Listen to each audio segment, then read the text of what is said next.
Bonjour tout le monde, ici Naibi Jacques avec vous de Bon Cru, là où manger cru doit rimer avec goût et plaisir et en toute simplicité. Avez-vous un bébé naissant ou grandissant ou avez-vous un enfant en bas âge? Si la réponse est oui, alors cette vidéo est pour vous.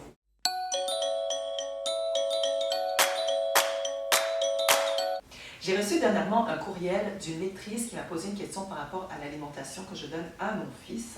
Et je me suis dit, pourquoi pas répondre en vidéo, comme ça rend la chose beaucoup plus interactive et dynamique. Alors, je vous lis la question de Cynthia. Cynthia dit « Bonjour, c'est avec un immense plaisir que je parcours vos articles dans lesquels j'ai l'impression de revivre ma propre histoire. Tout comme vous, en 2002, on m'a diagnostiqué une hyperthyroïdie. Et désireuse d'avoir une meilleure hygiène de vie, j'ai arrêté la viande et le lait en 2009 et à compter de 2013, le poisson et les œufs se sont fait de plus en plus rares. Lorsque j'ai appris à l'été 2015 que j'étais enceinte, durant ma grossesse, j'ai favorisé les fruits et les légumes en masse.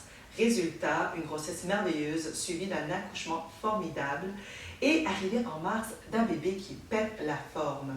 Arrive ma grande question, sachant que vous êtes mère aussi. Quelle alimentation pour nos bébés puis enfants si on veut favoriser l'alimentation vivante? Merci encore pour vos articles et au plaisir de vous lire, Cynthia. Alors Cynthia, ceci est une question que la plupart des mamans se posent et moi je me suis posé aussi la même question quand j'ai commencé à manger cru, à adopter l'alimentation vivante graduellement.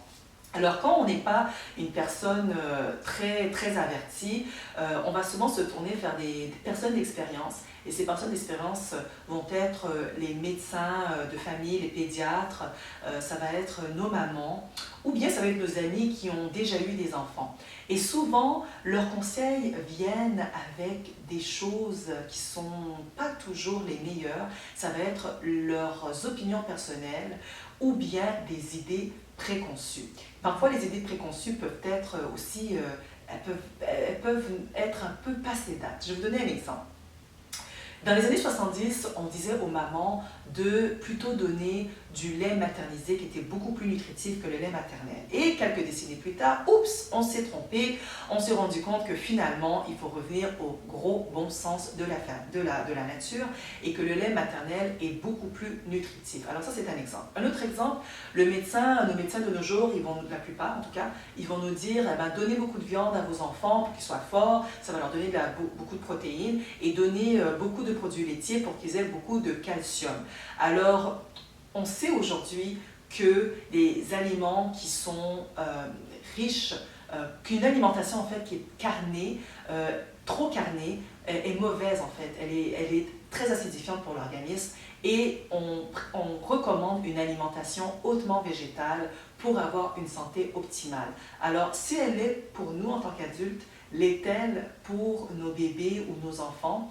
Alors, je vais tenter de répondre à cette question en partageant avec vous le plan nutritionnel que moi-même j'ai voulu suivre. J'ai eu la chance, quand j'étais nouvellement maman, de croiser une femme merveilleuse au nom de Karen Renzi. Alors, Karen Renzi, c'est une conseillère en alimentation vivante pour les enfants et c'est aussi l'auteur de l'ouvrage Creating Healthy Children, qui est comment élever nos enfants en bonne santé, si l'on peut dire.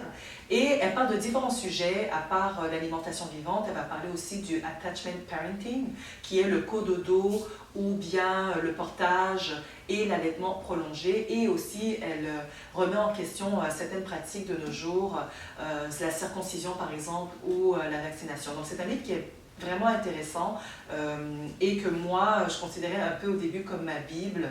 Aujourd'hui, je dirais que c'est un livre qui m'a permis de réfléchir par rapport à différentes questions et juste me poser des questions. Alors, ce que Karen Renzi, ce qu'elle propose, c'est, elle dit que le bébé devrait essentiellement être nourri au lait maternel durant la première année de sa vie et jusqu'à 2 ans. Et ça, je pense que tout le monde est d'accord avec ça, même l'OMS aujourd'hui préconise de nourrir nos bébés au lait maternel essentiellement jusqu'à l'âge de 2 ans.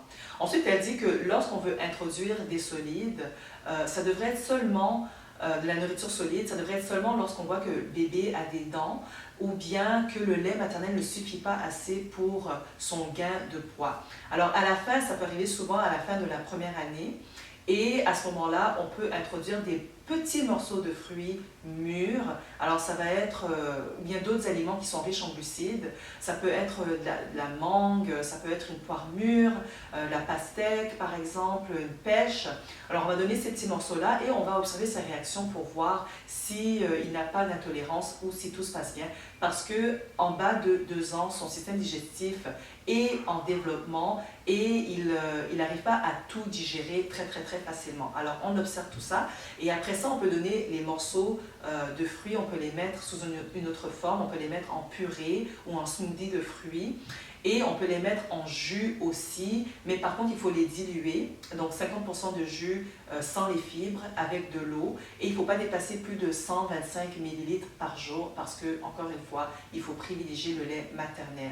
Alors ce qu'elle dit aussi, c'est d'essayer un aliment à la fois pour voir si voilà, il réagit bien à chaque aliment. Ensuite, elle passe tout de suite à l'âge entre 2 ans et 3 ans. Elle ne dit pas entre 1 an et 2 ans, mais je suppose que c'est parce que pour elle, il faut nourrir le bébé ainsi jusqu'à l'âge de 2 ans. Alors, entre 2 ans et 3 ans, là, on peut commencer à introduire des légumes et des aliments qui sont un peu plus riches en gras. Alors, les aliments un peu plus riches en gras, ça va être les avocats, par exemple, ou ça va être le lait d'amande. Alors, elle propose de le faire à partir de 2 ans parce qu'avant ça, le système digestif, c'est plus difficile en fait pour lui de prendre des aliments qui sont riches en graisse. Donc les mamans qui donnent du lait de noix de coco, elles ne suggèrent pas de faire ça, elles suggèrent plutôt de prendre de l'eau de noix de coco qui est beaucoup moins riche en graisse. Et elle dit de rester autour de 50% des calories en fait qui proviennent des graisses. Alors pourquoi elle dit ça? C'est parce que si vous voulez savoir en fait la composition du lait maternel, 50 à 55% des calories proviennent des graisses. Ensuite, c'est 40% des calories proviennent des sucres et 5 à 6% proviennent des protéines. Alors c'est vraiment dans ce cadre-là qu'il faut rester. Et après ça, à partir de l'âge de 3 ans, là, on peut commencer à donner des noix trempées, par exemple. On peut ajouter d'autres légumes, de la verdure, et puis des aliments qui sont un petit peu plus coriaces, et puis bon, après, tout le reste.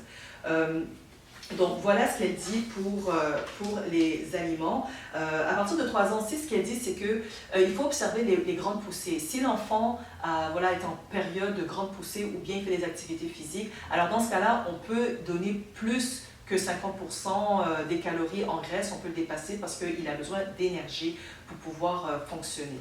Alors voilà en général ce qu'elle dit pour pouvoir nourrir son bébé. Alors est-ce que moi j'ai fait ça? Je vous dirais que non, ça ne s'est pas du tout passé comme ça.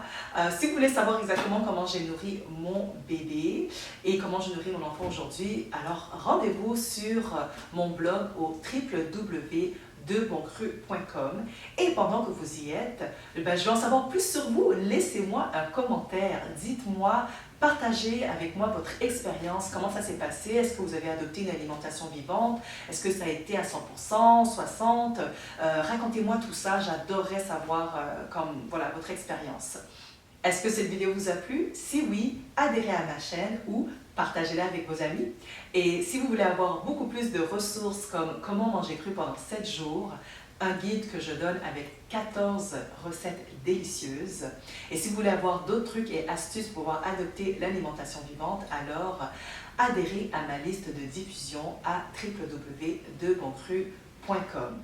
Prenez soin de vous et mangez sainement afin de profiter des plaisirs de la vie pleinement et pour longtemps. Merci de m'avoir écouté et au revoir.